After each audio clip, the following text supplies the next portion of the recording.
नमस्कार मित्रांनो, लाल परी बस चॅनलमध्ये तुमचं स्वागत आहे. आज आपण पाहणार आहोत पुणे शिवाजीनगर ते त्र्यंबकेश्वर MSRTC शिवशाही बस प्रवास आणि ह्या रूटमध्ये येणारे महत्त्वाचे थांबे. पुणे शिवाजीनगर येथून त्र्यंबकेश्वरसाठी MSRTC शिवशाही बस उपलब्ध आहे.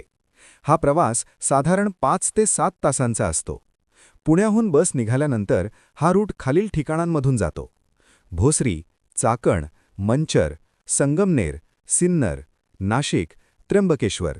या मार्गावरून प्रवास करताना तुम्हाला डोंगर रांगा, घाट आणि निसर्गरम्य दृश्ये पाहायला मिळतात. नाशिकला पोहोचल्यानंतर बस पुढे त्र्यंबकेश्वर येथे जाते, जे महाराष्ट्रातील एक अतिशय प्रसिद्ध धार्मिक स्थळ आहे. त्र्यंबकेश्वर हे भगवान शिवाच्या 12 ज्योतिर्लिंगांपैकी एक आहे आणि दरवर्षी लाखो भाविक येथे दर्शनासाठी येतात.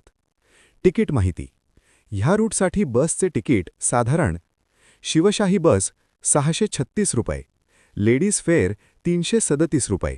हे भाडे वेळेनुसार बदलू शकते.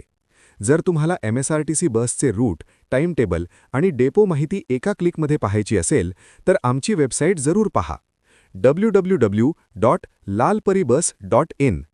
अशाच MSRTC बस रूट्स आणि ट्रॅव्हल माहितीसाठी लाल परी बस चॅनलला सबस्क्राईब करा. धन्यवाद.